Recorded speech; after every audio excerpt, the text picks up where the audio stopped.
नमस्कार, मी तुमच्या सर्वांची लाडकी मनस्वी गोयलकर. आज एक नवीन दिवस आणि एक नवीन व्लॉग घेऊन आलेली आहे माझ्या यूट्यूब चॅनल itz.manasvi19 मध्ये. मी झालेली आहे तयार आणि माझ्यासोबत मुबीनाही झालेली आहे तयार. आणि आता आम्ही जाणार आहोत बाहेर. तर कुठे जाणार आहे आणि आजच्या ब्लॉगमध्ये काय स्पेशल असेल हे पाहण्यासाठी व्हिडिओच्या शेवटपर्यंत नक्कीच पहा. तोपर्यंत माझ्या चॅनलला सबस्क्राईब करायला विसरू नका. आणि माझ्या इंस्टाग्रामवरती पण सेम नाव आहे itz.manasvi19. तिकडेही तुम्ही मला फॉलो करा. कोकोनट वॉटर रोज मुबीना सकाळी मी जसं सांगितलं होतं तर 2 ब्लिंकिटवरून मागवते आणि मग मी ते दिवसभर पित असते, घेऊन फिरते जोपर्यंत संपत नाही तोपर्यंत. आम्ही पोचलेलो आहोत माणुसकी सेंटर येरवडा येथे. इथे आज वन डे ट्रेनिंग ठेवण्यात आलेलं आहे आणि ट्रेनिंगचं टॉपिक आहे लीडरशिप. आपल्याला LGBTQI कम्युनिटीमधील अजून लीडर्स बनवायचे आहेत. तर त्यासाठी आज इथे CYD याने वन डे ट्रेनिंग ठेवलेलं आहे. हॅलो प्रितेश. इथे तेजू पुणेकर आलेले आहेत. खूप दिवसांनी दर्शन दिले तेजू पुणेकरने. आणि इकडे संगीता आहेत, चंदन बघा आज, आणि ही तर आपली मुबीना आहे. कादंबरी गुरु आलेले आहेत. हे CYD याचा दर संडेला रेनबो कट्टा भरतो आणि वॉल किती छान पेंट केली आहे, किती छान छान त्याच्यावरती कोट्स लिहिलेले आहेत. This wall is a hug, you are safe here. Rainbow Katta, university in diversity, strength in solidarity. वाव.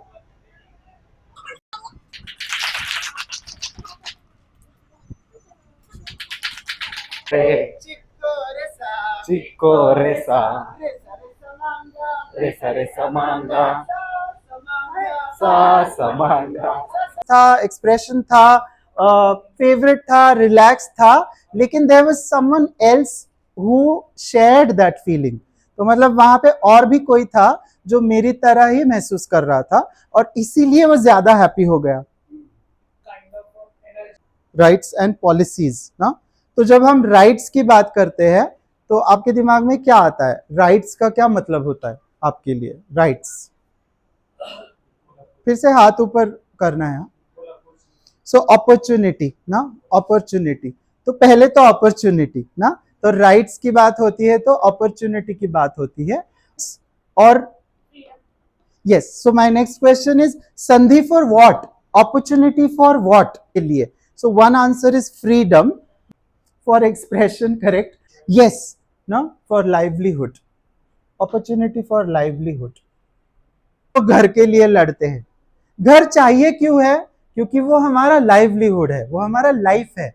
इसलिए घर मेरा हक है, इसलिए कोई मुझे मेरे घर से नहीं जुदा कर सकता. तो हमने प्रोस्टिट्यूट्स को एक जगह दे दी और वहां पे सड़ो, एंड एक्चुअली सड़ रहे हो. आपको पता है प्रोस्टिट्यूशन कम से कम कितना पैसा लेती है टाइम आने पर?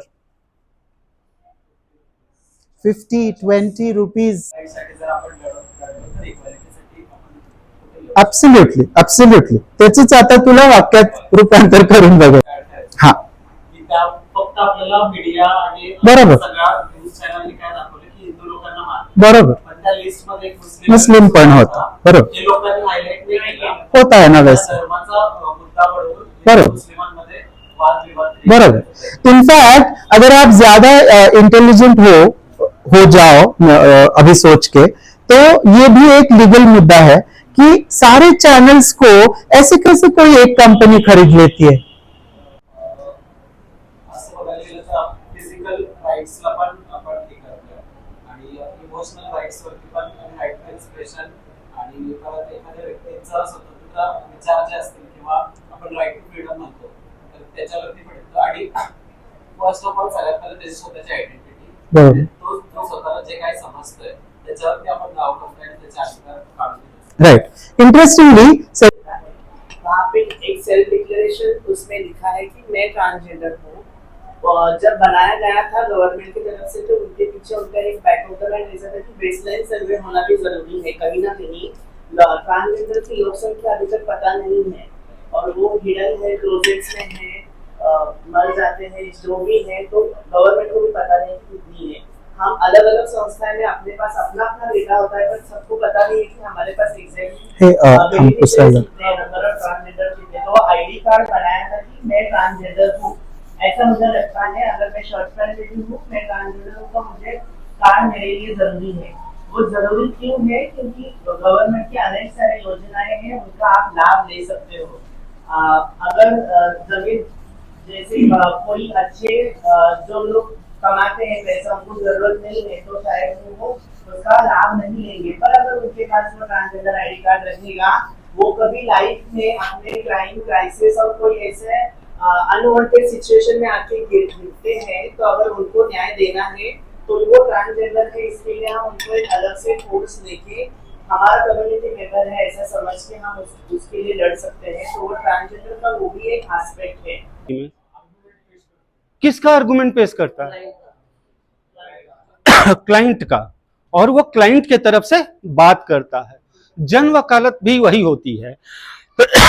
लेकिन वो एक थोड़ा सा पानी की बोतल, हाँ, लेकिन वो कोर्ट के सामने आर्गुमेंट बात नहीं रखता। वो बात रखता कहाँ है? जनता की बातें, जनता के लिए नियम पॉलिसी सरकार के सामने उनकी बातों को समझाने के लिए रखता है।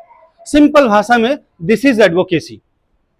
और एक लीडरशिप, जो कोई नेता बनना चाहता है, नेता माने सिर्फ राजनीतिक नेता नहीं, अपने समाज या अपने ग्रुप या अपने समुदाय का नेतृत्व लेना चाहता है, क्या करना है?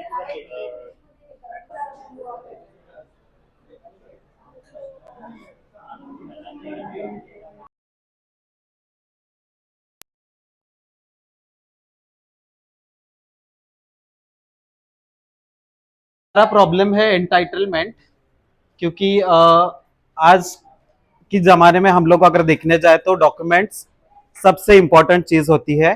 कहीं पे भी जाओ, आपका डॉक्यूमेंट ही आपका पहचान है। तो सिटीजनशिप अगर देखना है तो वही आपका प्रूफ है कि आप इंडियन सिटीजन हो या फिर कहीं के सिटीजन हो। आधार कार्ड हो, पैन कार्ड हो, पासपोर्ट हो, तो वो सब चीज़ें मैंडेटरी है आजकल। तो उससे ही आपका सिटीजनशिप फिक्स होता है। अपॉर्चुनिटीज अगर चाहिए, जैसे कि जॉब है, एजुकेशन है, तो वो सब चीज़ों के लिए भी डॉक्यूमेंटेशन मैंडेटरी है। राइट्स की बात आए, अभी हम लोग कहीं पे भी अगर एडवोकेसी कर रहे हैं या फिर कुछ प्रोटेस्ट कर रहे हैं, कुछ भी कर रहे हैं, तो उसके लिए भी हमारे पास हमारे वैलिड डॉक्यूमेंट्स होने जरूरी है। अगर आप बिना डॉक्यूमेंट्स के कुछ भी करते हो तो आपके ऊपर कार्रवाई हो सकती है।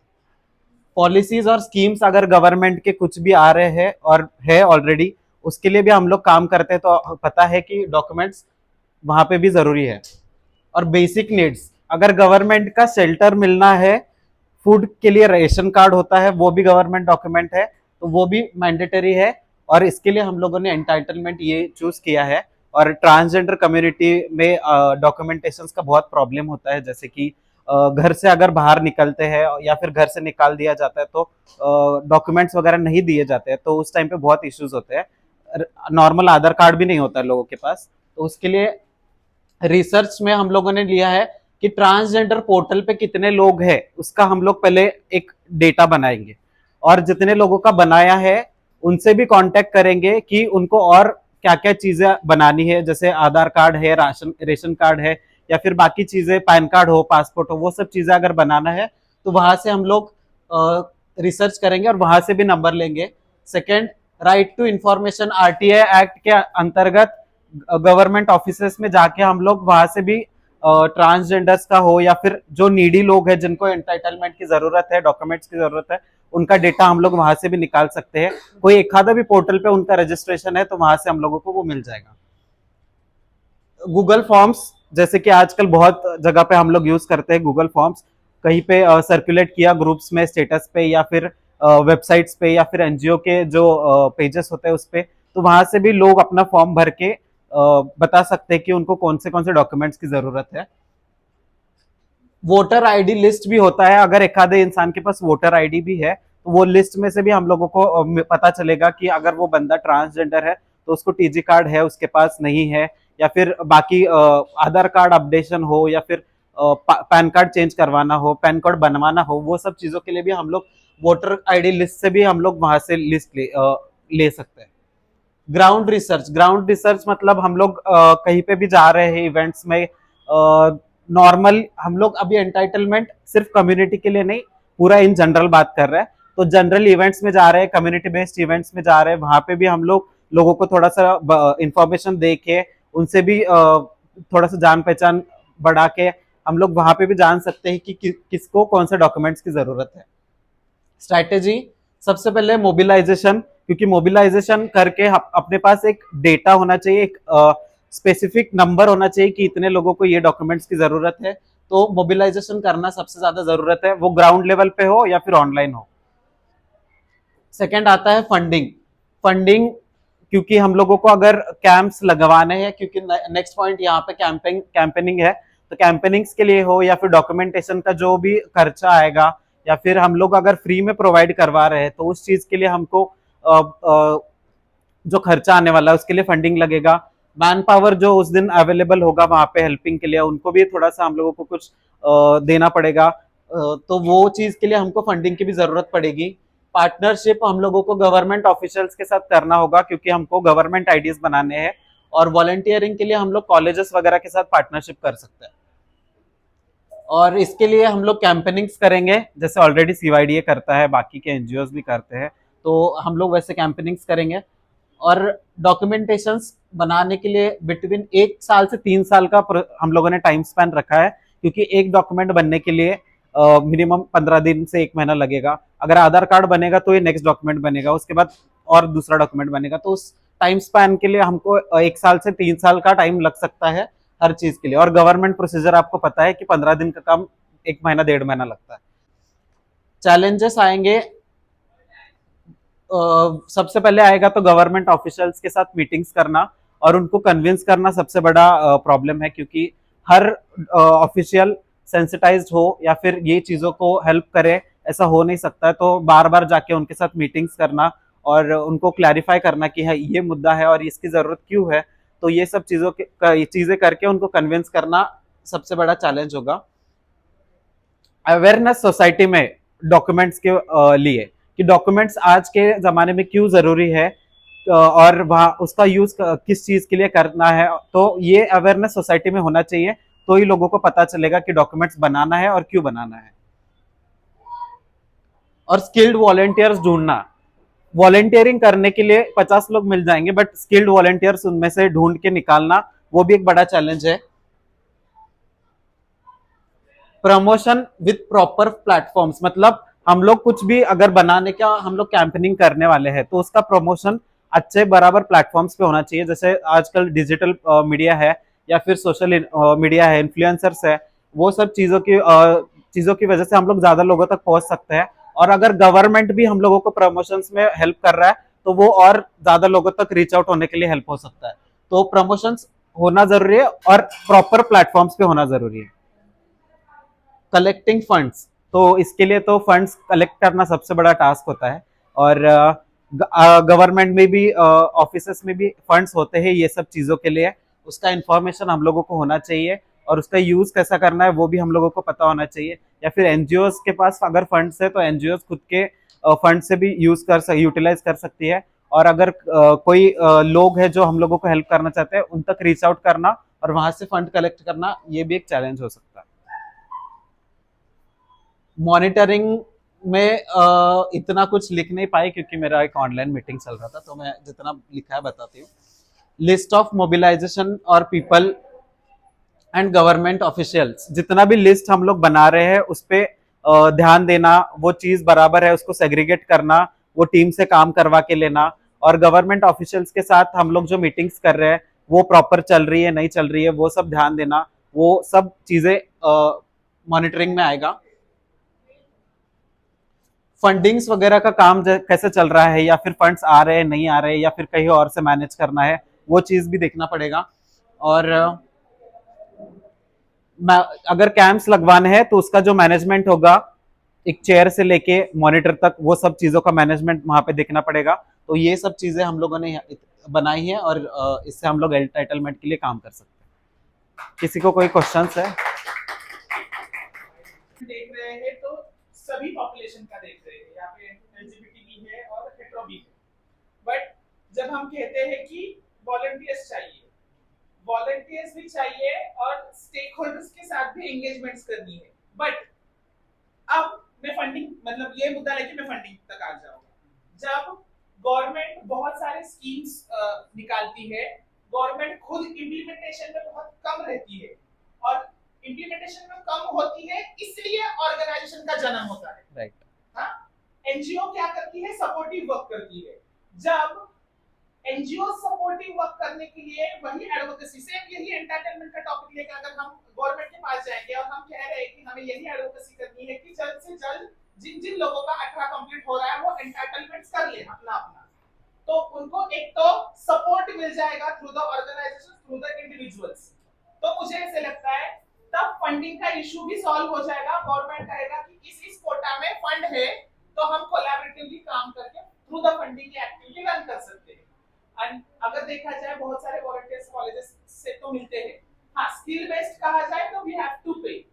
फिर उनको बहुत बार ऐसे भी होता है कि बहुत सारे वॉलंटियर्स को गवर्नमेंट पोर्टल के ट्रेनिंग्स देती है कि ये वाला पोर्टल है, आप ये पोर्टल ऐसा सीखो और फिर आप रजिस्टर करो। और फिर गवर्नमेंट ही क्या करती है, कि उन वॉलंटियर्स को पे करती है कि अगर हमने ये पोर्टल आपको सिखा दिया, आप डोर टू डोर जाके आपको ऑनलाइन जनगणना कर लो, जितना फॉर्म होता है उतना आपको पे मिलेगा, काइंड ऑफ। जितने आप ट्रांसजेंडर कार्ड निकालोगे या आधार कार्ड निकालोगे या पैन कार्ड निकालोगे, इट मींस हम एक ब्रिज की तरह ही काम कर सकते हैं।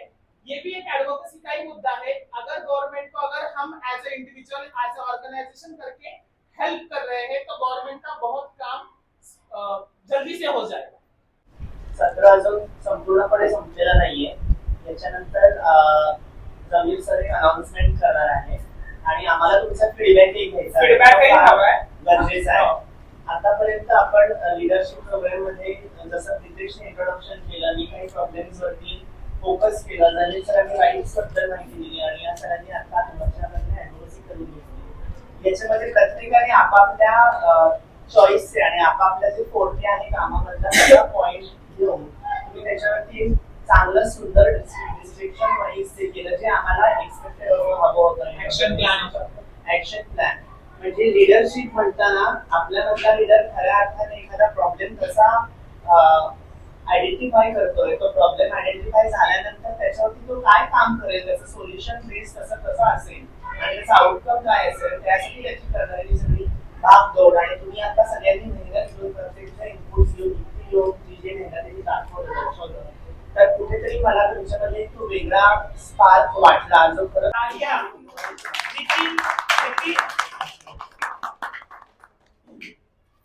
प्रियांश,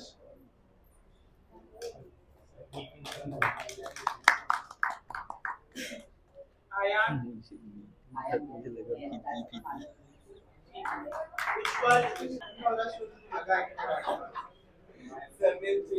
मुबीना, ऍक्च्युली सामान्य जॉब होती नाही, माझ्या बहिणीला कॅन्सर झालेला आहे आणि 2 कॅन्सर आहेत, आता 4थ्या स्टेजला आहे कॅन्सर। कमीत कमी 3 वर्ष ट्रीटमेंट चालणार आहे डॉक्टर आणि म्हणजे 100% बरी होणार आहे। आता जॉब थांबायला 3 वर्षाचा एक्सपायर झाला आहे आणि तिची 8 वर्षाची मुलगी आहे, त्यामुळे तिच्याकडे थांबायला लक्ष द्यायला माझ्याकडे कोणी नाही। तर मी आता वळी दुपारी म्हणजे बाकीच्या सर्व मदत करताय आपल्या कम्युनिटीच्या माध्यमातून पण मदत झालेली आहे। आता माझा प्रश्न म्हणजे प्रॉब्लेम आहे की तिथे हॉस्पिटलला ट्रीटमेंट चालू आहे, तर जेव्हा ऍडमिट करतात केवळ चालू आहे बहिणीवर माझ्या ऍडमिट 5 ते 7 दिवस ऍडमिट केलं की तिथं व्यवस्था होती, लहान खाण्याची व्यवस्था होती, पण केवळ संपला की लगेच ते बाहेर काढतात। त्यामुळं महिन्याला उरलेले जे 8-10 दिवस आहेत किंवा 15 दिवस आहेत ते राहण्याचा खर्च सध्या माझ्याकडनं खूपच आशाची गोष्ट आहे। मी प्रत्येकाला पोस्ट टाकलेली आहे, व्हिडिओ टाकलेला आहे, आणि ज्यांना स्वतःची मदत करायची ते मदत करू शकतात किंवा तुमची पण बाकी काही असेल तर त्यांच्यासाठी पण ती माहिती तुम्ही फॉरवर्ड करा। प्रत्येकाच्या माध्यमातून प्रत्येकाची 20-50 रुपये जरी मदत आली तरी ती पण माझ्यासाठी खूप आहे। आता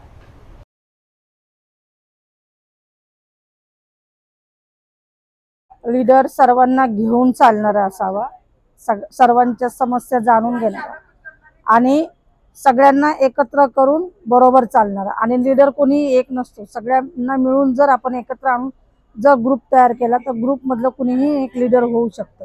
जो सर्वांची मतं जाणून पुढे घेऊन जाईल तोच लीडर असणार ना. नमस्कार. आज खरं तर नेतृत्व गुण कसा असावा किंवा नेतृत्व करणारा व्यक्ती कसा असावा यासाठी सेशन झालेलं आहे. आणि माझ्या मते असं की नेतृत्व करणारा हा व्यक्ती समाजाशी जुडलेला असावा आणि त्यातल्या त्यात त्याला समाजातील लोकांचे, समाजातील प्रश्नांचे, समाजातील समस्यांचे खरं तर ज्ञान हवे. नुसतं नेतृत्व म्हणजे बोलपट नाही किंवा चित्रपट नाही. नेतृत्व म्हणजे खरं तर त्या समाजात गुंतणे, त्या समाजात ग्राउंड लेवलवर जाणे आणि त्या लोकांचे प्रॉब्लेम जाणून घेणे आणि त्यातून मार्ग काढून पुढे खरं तर नुसतं सोशल मीडियावरती त्यांनी इन्फ्लुएन्स न करता ग्राउंड रूटवरती जाऊन खूप चांगल्या प्रकारे त्या समस्यांवर लीड करणं आणि त्या समस्यांना सामोरे जाऊन आपल्या समाजासाठी काहीतरी करणे हाच खरा नेता असतो आणि तोच खरं नेतृत्व असतं. धन्यवाद. नेतृत्व कसं असावं? नेतृत्व हे सर्व समाजाला एकत्रितरित्या पुढे घेऊन जाणारं असावं. नेतृत्व कसं असावं? तर नेतृत्व हे जर एखादी कोणतीही समस्या समाजामध्ये जर येत असेल तर त्या समस्येचं आपल्याला निरसन करण्यासाठी ती समस्या ज्या व्यक्तीवरती आलेली आहे त्या व्यक्ती सोबत चर्चा करून आपण त्या समस्येवरती काय उपाययोजना करू शकतो अशा पद्धतीने नेतृत्व त्या व्यक्तीचं असावं की जेणेकरून समाजातील विविध गोष्टींचा विचार करून जर त्या समस्येचं निरसन करण्यामध्ये जर ती व्यक्ती पटाईत असेल आणि ती गटामध्ये काम करण्यासाठी, ग्रुपमध्ये काम करण्यासाठी आणि एकत्रितरित्या काम करण्यासाठी जर ती तयार असेल तर खऱ्या अर्थाने तो व्यक्ती नेतृत्व करतोय असं वाटतं. फक्त आणि फक्त तो व्यक्ती कोणाचा तरी फॉलोवर नसावा किंवा मला काहीतरी माझे स्वतःचे सेल्फ अजेंडे पूर्ण करण्यासाठी तो व्यक्ती पुढे जाणारा नसावा, तर त्यांनी समाजामधल्या रसातळातल्या सगळ्या लोकांना एकत्रितरित्या घेऊन त्यांचं मत घेऊन त्याने नेतृत्व करावं. त्या पद्धतीने जो व्यक्ती कार्य करेल तो खरा नेतृत्व करणारा, तो खरा लीडर असे मी स्वतः समजतो. धन्यवाद.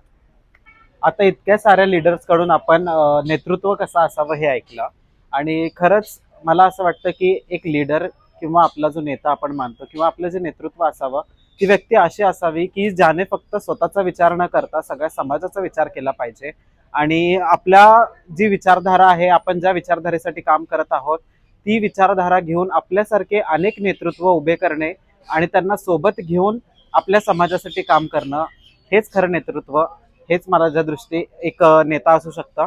आणि अशा लोकांची खरंच गरज आहे आपल्या समाजाला आणि जे असे काम करू शकतात आणि जे असे नेतृत्व करतील.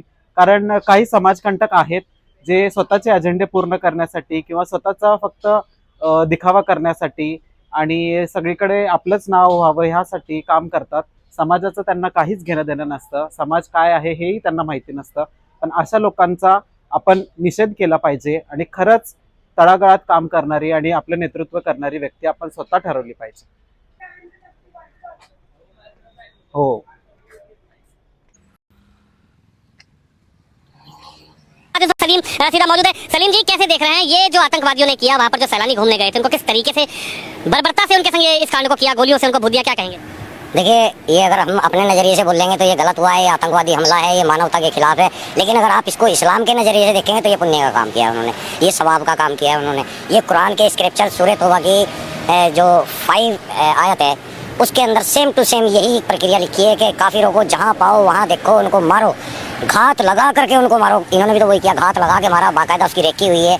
घात इस्लाम में लिखा है, कुरान में लिखा है किस तरीके से निहत्ते लोगों को इस तरीके से देश के वासियों को भून दिया जाए, उनको मार दिया जाए. आइए, मैंने कुरान की तो आपको आयत बताई है जो सूरह तौबा है, कुरान की 9वीं सूरह है और उसकी 5वीं आयत है. वहाँ पे ये लिखा हुआ है, सेम इसी तरह बर्बर तरीके से मारने का लिखा हुआ है. सेम ये लिखा हुआ है कि उनको मारो, जब तक मारो जब तक कि वो ला इलाहा इल्लल्लाह कलमा ना पढ़ ले या जजिया देना कबूल ना कर ले, तब तक मारो. यानी कि पूरे हिंदुस्तान के हिंदुओं का यही हशर होना है इस्लाम के अनुसार. इस्लाम के अंदर अल-तक़िया नाम की चीज़ होती है, आपने सुना होगा अल-तक़िया.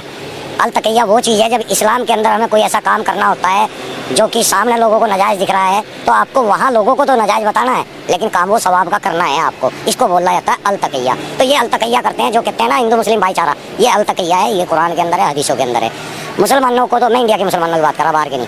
मुसलमान इंडिया का जो है वो अनपढ़ है, उसको कुरान के बारे में कोई नॉलेज नहीं है. इसलिए अगर वो भाईचारे की बात कर रहा है तो वो ठीक कर रहा है, लेकिन वो इस्लाम के अनुसार गलत कर रहा है. इस्लाम के अंदर कोई भाईचारा इस टाइप का नहीं है. इस्लाम के अंदर केवल मुस्लिम मुस्लिम भाईचारा है, हिंदू मुस्लिम भाईचारा कोई नहीं है. आप पढ़ के देखें या किसी आलिम से बात करके देखें.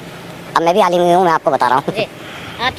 आपण आत्ता एक व्हिडिओ पाहिलात आणि तो दुपारीच मला एका ग्रुपला आला होता. तर मला असं वाटतं की कुठलाही धर्म असू दे आणि कुठल्याही धर्माचा ग्रंथ असू दे, एखाद्या व्यक्तीला आयुष्य आपलं किती छान प्रकारे जगावं आणि कसं एक संताप्रमाणे आपलं आयुष्य जगावं हे शिकवतं. पण हे असे जे आतंकवादी आहेत आणि हे आतंकवाद विचार डोक्यात ठेवणारे जे लोक असतात, त्यांनी त्या धर्मग्रंथाचा चुकीचा अर्थ काढून स्वतःला जे वळवाट काढून आपले विचार साध्य करण्याचा प्रयत्न करत असतात.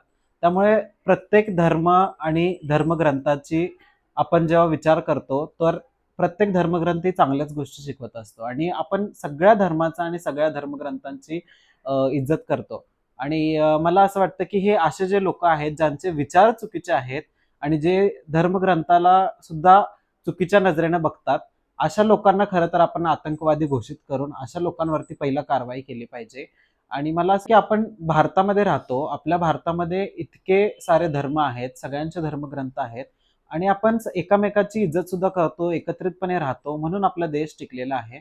पण हे असे जे समाजकंटक असतात आणि ज्यांचे विचार चुकीचे असतात आणि त्यामुळे एखादा धर्म बदनाम होतो, हे अशा लोकांमुळे होतो. तर भारतामधील आपण जर विचार केला तर इतके मुस्लिम चांगले आहेत आणि एकोप्याने आम्ही राहतो, हिंदू मुस्लिम भाईचाराने राहतो. पण काही लोक आहेत त्यामध्ये फूट पाडण्याचा प्रयत्न करतात. अशा लोकांना आपण समर्थन नाही केलं पाहिजे आणि आपली जी एकी आहे ती फक्त आपल्या देशासाठी असली पाहिजे आणि आपली देशभक्ती ही कायम एकत्रितपणे राहिली पाहिजे. नमस्कार. काल जो व्हिडिओ पडला होता त्याबद्दल थोडंसं बोलायचं होतं की महाराष्ट्रामध्ये असो किंवा भारतात छत्रपती शिवाजी महाराजांनी सुद्धा कधीही हिंदू मुसलमान केलं नाही किंवा मोहम्मद पैगंबरांनी सुद्धा सांगितलं नाही की हिंदू मुस्लिम करा, सगळ्यांनी एकोप्याने राहा. मग हे असे भडकाऊ व्हिडिओ टाकून लोकांचं ब्रेन वॉश करणं कितपत योग्य आहे? म्हणजे समाजात विनाकारण तेढ निर्माण करणं, दंगे निर्माण करणं, ह्या प्रवृत्तीला अतिरेकी म्हणायचं का काय म्हणायचं? अजून काल जी घटना घडलेली आहे पेहलगाम मधली, खरं तर निंदनीय घटना आहे आणि अर्थातच ती घटनेला कोणीही समर्थन करणार नाही.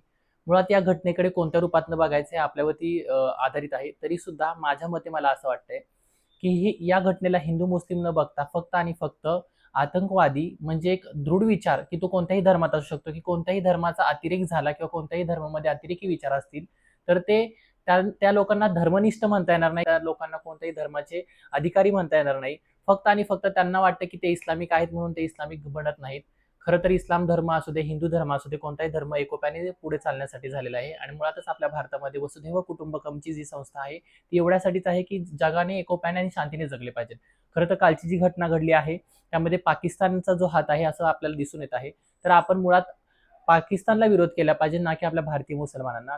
आपण भारतीय म्हणून लढलं पाहिजे आणि मला वाटतं प्रत्येक भारतीय मुसलमान असू दे, प्रत्येक भारतीय हिंदू असू दे, आपल्यामध्ये न लढता त्या देशाविरुद्ध आपण कारवाई करण्यात एकोप्याने जुटलं पाहिजे. कारण की जर आपण आपल्या देशातच लढले गेलो तर खरं तर आपला देश झुकेल आणि आपला देश झुकला म्हणजे पाकिस्तानचा खरं तर विजय होईल असं वाटतं. त्यामुळे आपल्या असू दे, कोणत्याही धर्माचे लोक असू दे, त्यांनी एकत्र येऊन खरं तर पाकिस्तानला आता विरोध केला पाहिजे. धन्यवाद. तर सर्वांनी अशा मुद्द्यांवरती आवाज उचलणं गरजेचं आहे आणि आपलं नेतृत्व जर स्ट्रॉंग असेल, खंबीर असेल, तर आपण नक्कीच अशा सगळ्या विषयांमध्ये पुढाकार घेऊन काम करू शकतो.